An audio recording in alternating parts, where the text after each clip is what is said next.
Ne ara gördünüz beni ya? Wow, kraliçem, çok iyi gördüm sizi. Ben daha kendimi görmemiştim ya. Hı hı.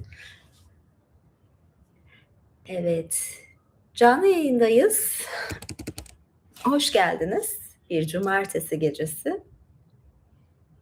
Bakayım karanlıkta mıyım ben biraz?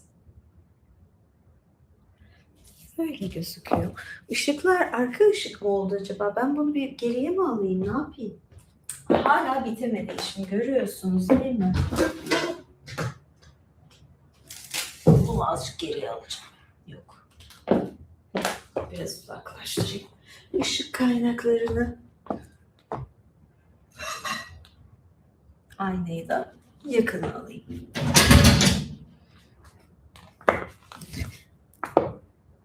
Ah, bu sefer yine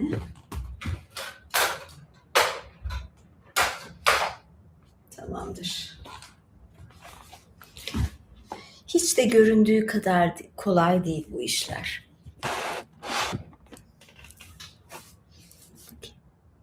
Evet, tabii ki imparator yayını olacak. Teşekkür ederim. Selamlar. Bugün şöyle bir şey yapalım. Umarım katılırsınız. Böyle bir şey yapalım mı? Kanalı desteğinizi tabii ki bekliyorum da.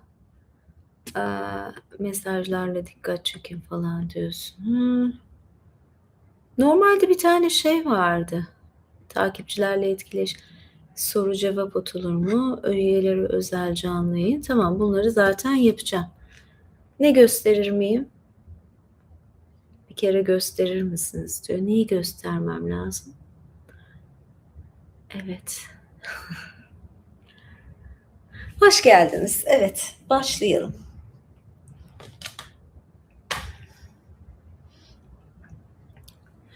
Bugün yine Hermes okumayı düşünüyordum. Önümüzdeki hafta farklı bir şey okurum.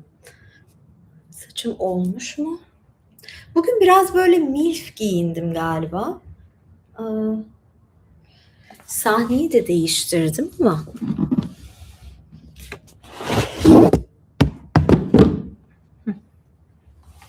Evet, şimdi oldu.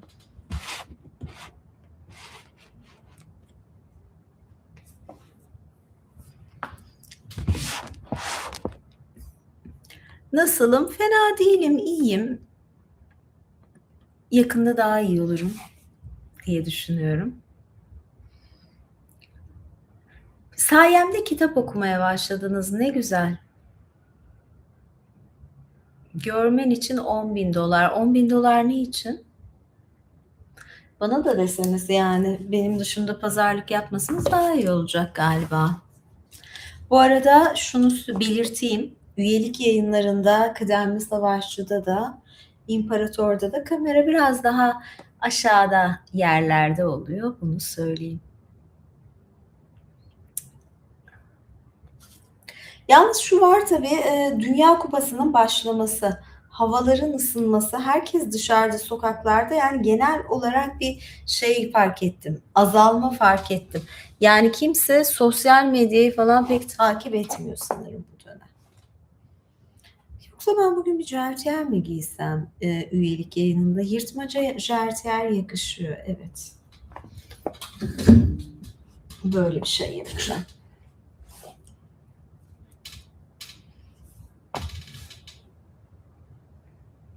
Ejderha sıcağı geldiğiniz diyorum, ejderha sıcağı.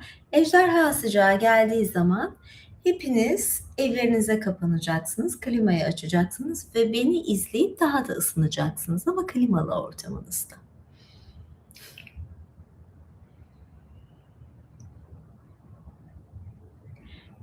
Ne zaman karşılaştınız benimle? Araba için bana araba hediye etmek istiyorsunuz. Instagram'dan yazdınız. Görmedim, o kadar çok mesaj geldi ki binlerce. Mail atar mısınız? Maillere de o kadar bakamıyorum ama şimdi tek sefer söyleyeceğim. karolimşekçi.com aramızda kalsın, tamam mı? Instagram'dan bugün de yazın, son mesajlara bakayım en azından. Ama ben şuna da inanmam, bazen size şunu hediye edeyim, bunu hediye edeyim diye çok büyük atıyorlar ya. Çok büyük attıkları zaman genelde olmuyor. Ben çok ona inanmıyorum. Neden diyorsunuz? O kadar büyük atıyor ki. Atamayacağı kadar büyük atıyor ve diyorsun bu olmaz. Bu da var.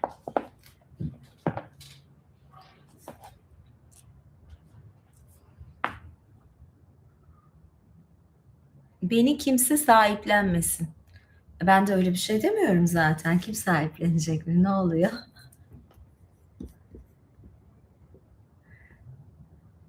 Evet. Bir tane şey yapıyorduk aslında. Böyle bir şey vardı da onu yapamadım. Jartiyer yırtma. Hiç yırtmadım. Belki YouTube'da hani böyle güzel destekler falan olursa süper chatler bir tane jartiyere kıyarım. Yani hani 30 tane jartiyerimden bir tanesine belki kıyarım bakalım. Şimdi açayım da ben nerede kalmıştık? Hermes'te.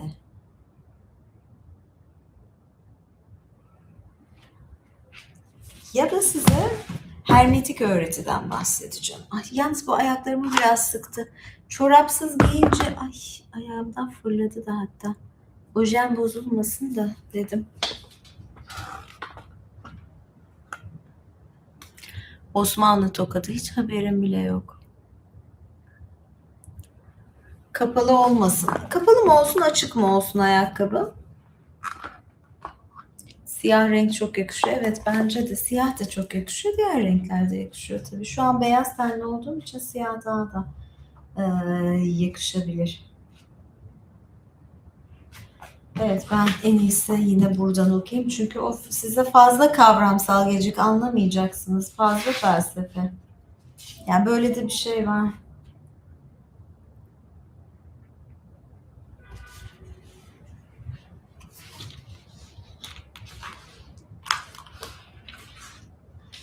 Evet. Hermes ölümsüz sığırların otladığı ve ahırların bulunduğu Pieriara'daki tanrıların gölgeli dağına geldiği zaman Helios atları ve arabasıyla batıyordu. Helios güneş batıyordu o zaman. Maya'nın kısa süre sonra çok gözlü Argos'u öldürecek olan oğlu sürüden 50 sığır ayırdı. Onları arka ayakları önde ve ön ayakları da arkada olacak şekilde kumlu zeminde geriye doğru sürdü. Kendine ılgın ve mersin ağacı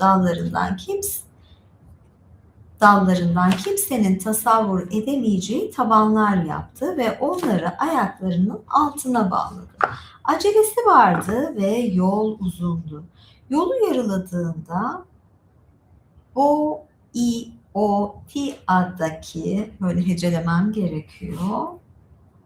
Onkhestos'ta asma diken yaşlı bir adam onu gördü. Asma diken bir yaşlı adam onu gördü. Hermes ona şöyle dedi. Sen ihtiyar asmaların üzümle dolup taşacak ama gördüğünü görmedin ve duyduğunu duymadın.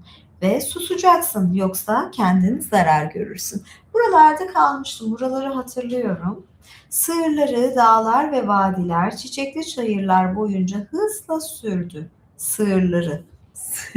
Ay sığırlar falan böyle şey diyeceğim.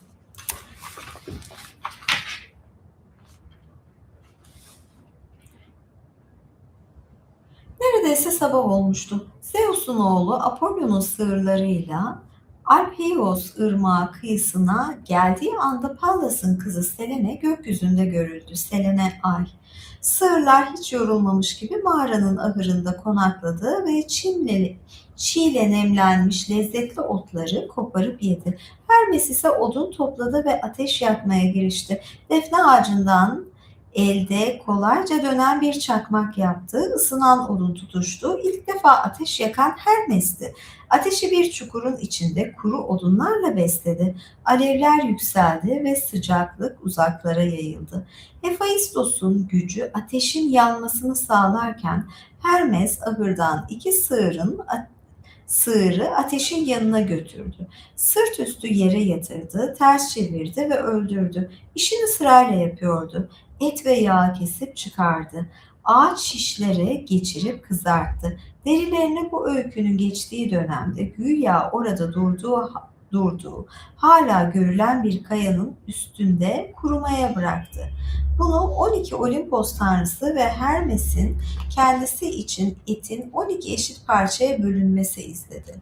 12 de önemlidir burada, 12 sayısı, 12 eşit parçaya bölünmesi. Bir saniye, şu aydınlatmada, ışıkta bir sorun mu var?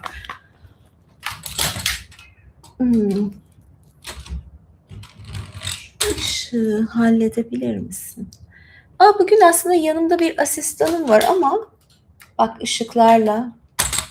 Hey, baksana bakayım buna. Şu ışığı açar mısın?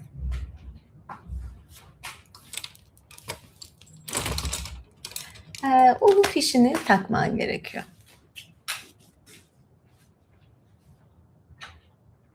Ve ondan sonra da düğmeye basman gerekiyor.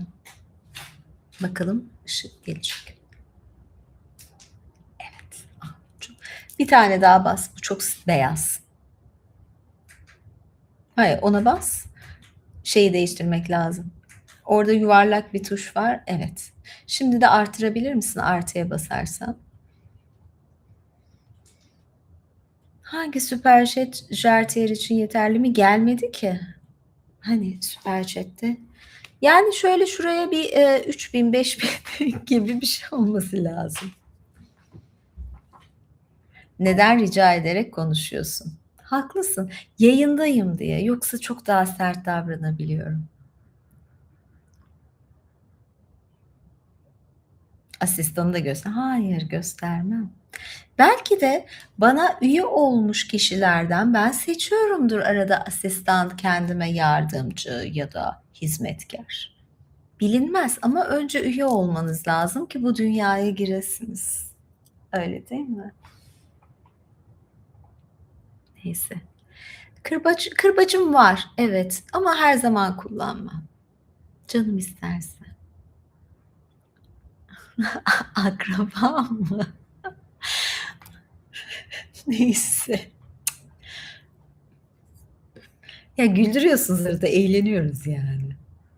Hasta mısınız? Geçmiş olsun. Sevgilim yok. Yani karar veremiyorum. Beni böyle biri sevgili olmaya ikna edemiyor. Yeterli gelmiyorlar sanırım. Bence köle diyor biri de. Bakın belki daha detayları üyelik yayınında görürsünüz. Yani kendisini göstermem tabii de. Neyse. Erkek olsa ses çıkarırdı. Ya neden? Yardımcınızı öper misin?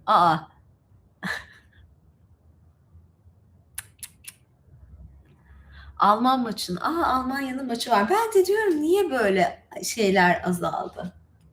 Kim yeniyor peki? Almanya ile kim oynuyor? Mandigo ne? Felsefe dersimize mi? Kimin dersi?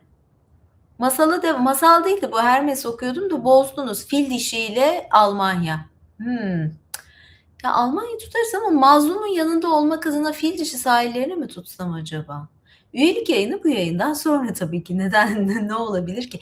Bu arada fil dişi sahillerinin formasının turuncu renkte olduğunu biliyorum. Çünkü Dünya Kupası'na giden bir arkadaşım var. Oradan şey yaptım. Ben Hollanda sandım. Meğerse fil dişiymiş. Bakın. Ay ben 45 yaşında değilim. Yani lütfen, ben 17 yaşındayım ama 30 yıl tecrübem var. Lütfen.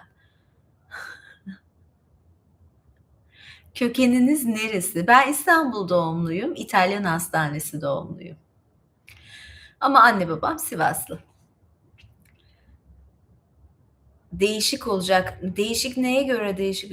Yani bu yıl değişik olacak. Şimdi mi şey yaptınız, bir şeyden dolayı mı? Kölem nereli? Ne yapacaksınız?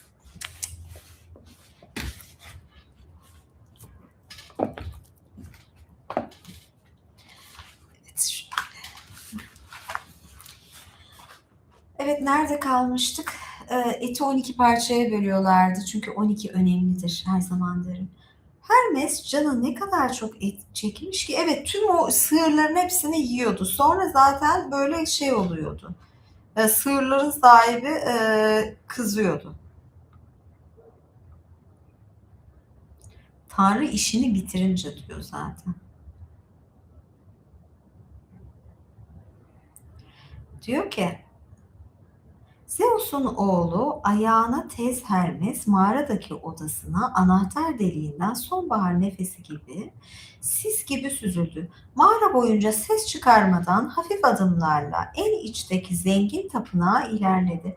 Çabucak beşiğe uzandı. Kundağı üzerine çekti ve küçük bir çocuk gibi yatak çarşafıyla oynadı. Sol kolunun altında lirlerle öylece yatıyordu. Ama tanrıça annesi her şeyi fark etmişti ve ona şöyle dedi. Sen düzenbaz, gece vakti nereden geliyorsun? Seni gidi utanmaz, arlanmaz. Korkarım Leto'nun oğlu budalalığının yüzünden seni zincire vurup parçalayacak. Ya da yaşamın uçurumlarında hırsızların başına geçeceksin. Hadi çek git geldiğin yere. Baban seni tanrıların ve insanların başına büyük bir bela olasın diye yarattı. Hermes kurnazca cevap verdi. Anne kötülükten henüz çok anlamayan ama annesi azarladığı zaman kolayca ürken ve korkan küçük bir çocuğa bu sözler niye? Bana gelince ömür boyu geçimimizi sağlamak için en doğru olan ustalığı seçiyorum. Senin de dilediğin gibi tanrıların arasında yalnız biz yeteneksiz ve duasız kalmak istemiyoruz. Burada bu gölgeli mağarada oturmaktansa bitmek tükenmez zenginlikler içinde sonsuza kadar ölümsüzlerle şakalaşmak daha iyi olur. Apollo'nun sahip olduğu aynı kutsal saygınlığı ben de elde etmek isterim. Babam bunu gönül rızasıyla bana bahşetmezse o zamanki buna muktedirim. Hırsızların başına geçme cesaretini göstereceğim. Leto'nun oğlu izimi bulursa onun başına daha büyük işler açabilirim. Evet, böyle diyor Zeus'un oğlu ile Yüce Maia böyle konuştular. Şafak söktü, güneş okyanustan yükseldi, ölümlülere aydınlığı getirdi.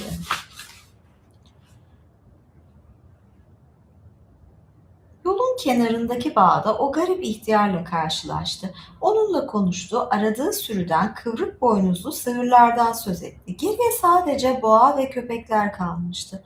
Bütün sığırlar gitmiş, güneşin batması gibi bir anda kaybolmuştu. Acaba ihtiyar yolda sığırlarla giden birini görmüş müydü? İhtiyar karşılık verdi. Dostum, insanın gördüğünü söylemesi zordur. İyisiyle kötüsüyle birçok yolcu geçer buradan. Herkesin iç yüzünü anlamak nasıl mümkün olur? Ben güneş batana kadar bütün gün burada bağı çapalıyorum ve bana bir çocuğu görmüşüm gibi geliyor. Ama tam olarak da bilmiyorum ve elinde sopayla sığırların yanında giden ufaklığında kim olduğunu bilmiyorum. Kendisi sığırların arkasında dönerek devamlı gerisin geriye gidiyordu. Sığırların başı ona çevriliydi. İhtiyar böyle dedi. Apollon adımlarını sıklaştırdı. Kanatlarını açmış bir kuşu fark etti. Hırsızlık yapanın Zeus'un oğlu olduğunu bu işaretten derhal anladı. Bir sıçrayışta karanlık sislerin sardığı Paylos'a ulaştı. İzleri gördü ve kendi kendine şöyle dedi. Nasıl da bir mucize. Bunlar sığırların izleri ama tamamen ters. Ayak izleri ise ne bir adamın, ne bir kadının, ne kurtların, ayıların, ne de aslanların. Bu kadar büyük adımların bir kentaura ait olduğuna bile inanmıyorum. Durum gitgide daha gizemli bir hal alıyor. Apollon sözlerini henüz bitirmişti ki soluğu ormanlarla kaplı Kilene Dağı'nda ölümsüz Nimfe'nin Zeus'un oğlunu dünyaya getirdiği gölgeli mağarada aldı. Burada çevreye hoş kokular yayılıyordu. Dağın etrafında koyunlar otluyordu. Apollon eşiği aşarak mağaraya girdi. Zeus'un oğlu ile Maya öfkeli tanrıyı görünce Hermes hoş kokulu kundağın içinde kayboldu. Külün korları gizlemesi gibi Hermes de Apollon'un karşısında iyice örtündü. Tıpkı yeni yıkanmış tatlı uykuya dalmaya çalışan biri gibi başını, ellerini ve ayaklarını karnında topladı. Aslında uyumuyordu. Lirin'i kolunun altına sımsıkı tutuyordu. Zeus ile Leto'nun oğlu bunun farkına vardı. Dağın güzel ninfesini ve sevimli oğlunu orada sakınarak kurnazca büzülmüş ufaklığı iyi tanıyordu. Mağaranın her köşesini gözden geçirdi. Üç gizli odayı metal bir anahtarla açtı. Hepsi nektar ve ambrosya ile doluydu. Ölümsüzlükle ilgiliydi sanırım ambrosya. Tanrıların kutsal evlerinde sakladığı gibi pek çok altın ve gümüş, erguvan renkli ve parlak beyaz giysiler vardı. Leto'nun oğlu mağaranın her tarafına baktıktan sonra Hermes'e döndü. Sen Beşik'teki çocuk, çabuk söyle bana, sığırlar nerede? Ne kadar çabuk söylersen senin için daha iyi olur. Yoksa birbirimizden dostça ayrılmayız. Zira seni artık hiçbir kurtul Zira seni artık hiçbir kurtuluşun olmadığı karanlık Tantaros'a, ölümcül karanlığa atarım. Seni oradan gün ışığına ne annen ne de baban çıkaracak. Yer altında kalır ve ufak tefek insanlara hükmedersin. Apollon bununla ölüleri ima ediyordu. Hermes ona kurnazca cevap verdi. Çok heyecanlı buralar.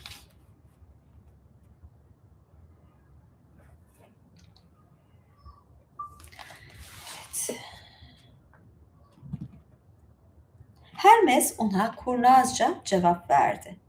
Leto'nun oğlu nasıl da dostça olmayan sözler söylüyorsun burada? Hangi sığırları arıyorsun sen? Ben hiçbir şey görmedim, duymadım ya da başkalarından işitmedim. Nerede kaldım? Sana hiçbir şey söylemem. Hatta ucunda bir ödül olsa bile sığırları sürüp götürecek güçlü birine benziyor muyum?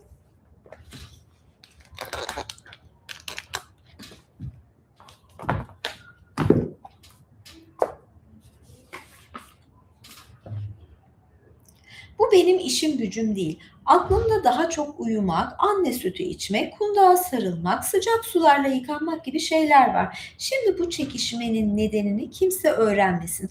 Aksi takdirde yeni doğmuş bir çocuğun sığırları çalmak için dışarı çıkmasına herkes çok şaşıracaktır. Böyle konuşmak sana yakışmıyor. Ben daha dün doğdum.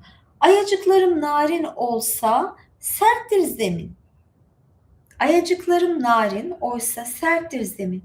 Ama istiyorsan babamın başı üstüne yemin ederim. Ne ben suçluyum ne hangi sığırlarsa onları çalan başka bir ne ben suçluyum ne de hangi sığırlarsa onları çalan başka birini gördüm. Sığırlardan söz edildiğini ilk defa duyuyorum.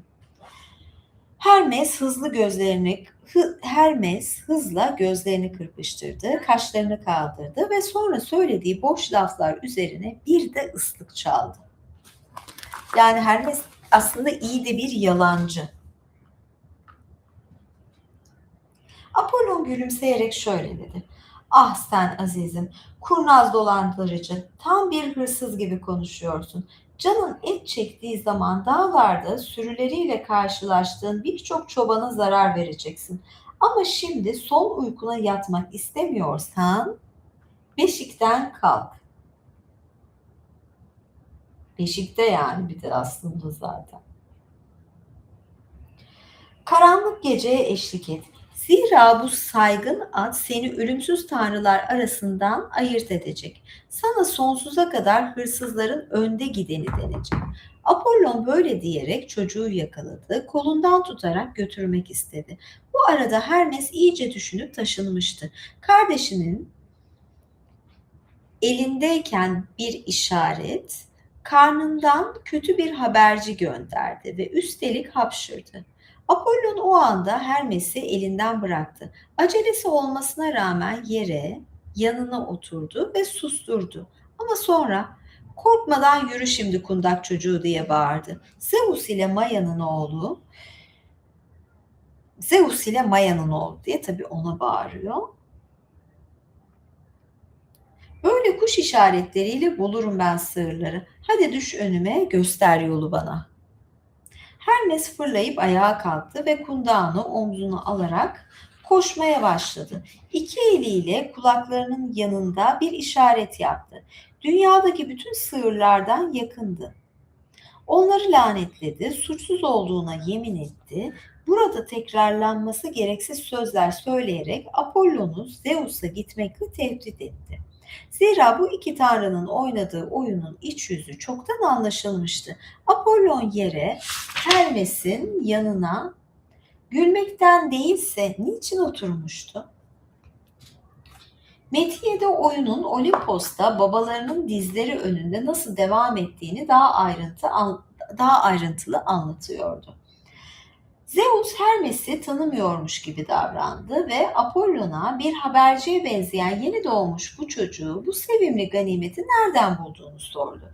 Böyle bir şeyi Tanrılar Meclisi'ne getirmek yakışır mıydı? Bunun üzerine büyük oğlu bu küçük haydutun marifetlerini açıkladı. Çalınan sığırlardan, Hermes'in devasa tabanlarla yaptığı hileden söz etti ve sonunda onu hiçbir Kartal'ın göremeyeceği gölgeli mağaranın en ucra köşesinde nasıl bulduğunu, Hermes'in gözlerindeki parıltıyı, elleriyle nasıl örtmeye çalıştığını anlattı. Apollon küçüğün yalanlarını söylemeyi de unutmadı. Bunun üzerine Hermes parmağıyla Zeus'u işaret etti.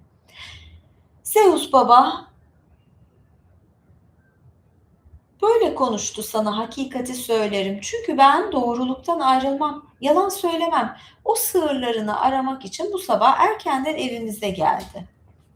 Yanında hırsızı gören ve tanrıların önünde tanıklık edebilecek birini de getirdi. Zor kullanarak beni itiraf etmeye mecbur bırakmak istedi. Hatta Tartaros'a atmakla tehdit etti. Zira o gelişme çağında güçlü bir delikanlıdır. Bense kendisinin de bildiği gibi dün doğdum.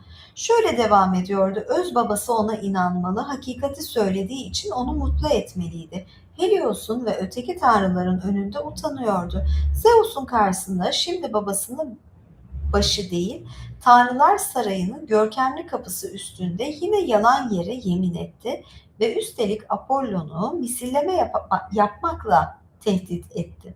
Zeus küçük oğluna destek olmalıydı. Bunun üzerine Zeus kahkahalarla güldü. Anlaşmaları için kardeşleri uyardı. Hermes'e kardeşinin sığırları sakladığı yere götürmesini emretti ve başıyla tanrılar ve insanlar gibi Hermes'in de itaat etmek zorunda olduğu bir işaret yaptı. Evet, ben kaptırdım okuyorum ya, böyle şey oldum. Bir dakika. Öyle bir kaptırmışım ki.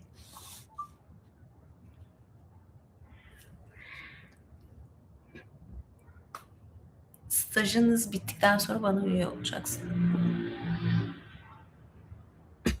Evet. Neyse, ben böyle bayağı kaptırdım okuyorum. Kaç dakika olmuş yayına başlayalım? Evet, birazdan bu bölümü bitireyim. Ondan sonra biraz da şu tarafa mı otursam acaba? Değişiklik. Biraz da böyle tık. Evet, daha iyi oldu belki de.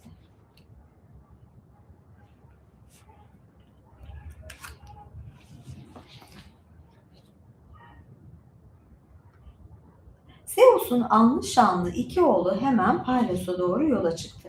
Hermes sığırları Alpios'taki bir mağarada gizli ahırdan tekrar dışarıya gün ışığını çıkardı. Apollon devasa kayaların üstündeki derileri uzaktan gördü ve iki sığırı kesip yüzen çocuğun gücüne şaştı kaldı. Hermes son bir hüner daha gösterdi. Apollon'un kendisini ve sığırları bağlamaya çalıştığı söğüt dallarının toprağa kök salmasını ve hızla büyüyüp sığırları sarıp sarmalamasını sağladı. Böylece sığırlar yerlerinden kıpırdayamadılar. Ama sonra Lirinin sesiyle kardeşini yatıştırdı. Apollon sevinerek güldü. Tüm ruhuyla dinlediği Lir'in hoş sesi yüreğine işledi ve içinde bir özlem uyandırdı. Maya'nın oğlu lirini çalarak ve sevimli sesiyle ölümsüz tanrıların ve kara toprağın nasıl oluştuğunu, her birinin kendi payına düşeni nasıl aldığını anlatan şarkısını söyleyerek korkusuzca sol yanında duruyordu. Payına kendisinin yani Maya'nın oğlunun düştüğü Mine Mosine'yi şarkısıyla bütün tanrılardan önce övdü. Öteki tanrıların mükemmel bir düzen içinde payelerine göre ve sırayla nasıl dünyaya geldiklerini anlattı. Apollon'un lire özlemini engellemek mümkün değildi. Şimdi liri 50 sığır değerinde olduğunu Şimdi lirin 50 sığır değerinde olduğunu kabul ediyordu. Kardeşinin bu icadına hayran kalmıştı. Tılısından üç şeyin, neşenin, aşkın ve tatlı uykunun meydana çıktığı lire övgüler yağdırdı. Apollon da şimdiye kadar sadece Olimposlu Musaları da Olimposlu Musalara daima eşlik ediyordu. Hermes'in ve annesinin bundan böyle tanrılar arasında saygınlık kazanacağına dair güvence verdi. Sadece liri elde etmek için her şeyi yapacağını vaat etti. Kurnaz Hermes lütufkar davrandı. Liri ona armağan etti. Ve buna karşılık önce Apollon'un çobanlık asasını ve payesini aldı. Elbette Hermesleri ve mızrabı çalmayacağına dair kardeşine söz vermeliydi. Bunun üzerine Apollon ona 3 yaprakla süslü, zenginlik bahşeden bir altın asa armağan etti. 2 yılanın sarılı olduğu ünlü Hermes asasına, haberci asasına bu öyküde özel olarak değinilmemiştir. Apollo sadece yüksek kehanet yeteneğini kardeşine devredemezdi. Çünkü Zeus'un kararları hakkında bilgilenmek yalnızca ona emanet edilmişti. Ama çevrede dolaşan üç bakirenin, Parnas'taki kardeş, üç arının kehanetini kardeşinin sahiplenmesine göz yumdu. Tıpkı yeraltı dünyasındaki Hades'in evi için takdis edilmiş habercinin ruhlara eşlik eden Psikopompos'un intikamını Psikopompos'un makamı ve hayvanlar üzerindeki daha önceki kendi egemenliği gibi. Böylece Apollon Zeus'un ölümlülerle ilişkisini, onun tanrıların habercisi makamını armağan ettiği Maya'nın oğlunun sevgisini de kazandı. Kendi başına buyrukluğu yüzünden onları karanlık gecede yanlış yollara sokmasını saymazsak, Hermes'in insanlara da yararı dokunduğunu söylemek gerekir. Evet. Ben de böyle bir kaptırdım okuyorum ki. Evet, Hermes asasına değindi mesela. Bu kısım önemliydi. Ama tabii Apollon'un veremeyeceği bazı güçler de var. Bunu da söylemiş oldu ve nasıl barıştıkları, işte o Lir'le barıştılar. Çok da ilginç bu durum.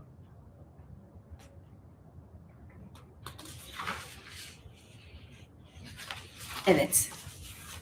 Kısım burada bitti. Şöyle alalım. Son bir. Ben flüt sever miyim?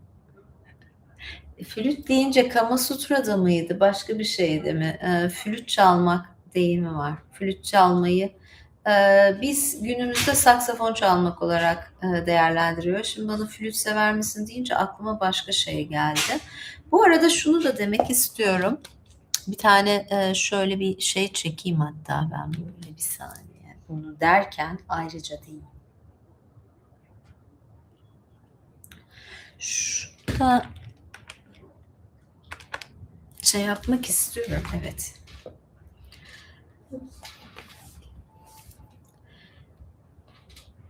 Şimdi evet, flüt çalmayı bazı eski metinlerde günümüzün saksafon çalması şeklinde yorumluyorlar. Yani aynı şeye geliyor.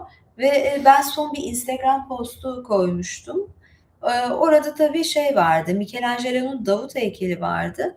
Ama o kadar yorumlar geldi ki yani yorumların %80'i Cinsel organı üzerine kurulu. Büyüklüğü, küçüklüğü, nereden baktığın, osu busu. Tabii ki ben böyle değişik fotoğraflar çektim. Böyle bakarak falan, yani genel çektim. O da çok dikkat çekiyor. Yani insanların sadece buna odaklanması da çok ilginç. Şimdi ben üyelik yayını yapacağım ya. Önce kıdemli savaşçı yapacağım. Ondan sonra da imparator üyelere bir yayın yapacağım. İmparator üyelere de yayınlarım birazcık şey olacak. Benim kaç sene önce bir röportajım vardı. Ve röportaj da şeydi, penis diyaloglarıydı.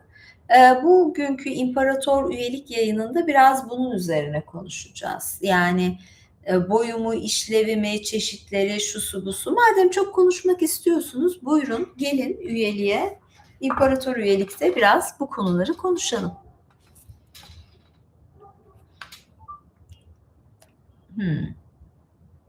Evet, bu yayından sonra hemen şimdi ben kıdemli savaşçı üye yayını yapacağım. 10 dakika falan sürer, 12 dakika sürer. Ondan sonra da imparator üyelik yayını yapacağım. Görüşürüz, hoşça kalın. Bay bay.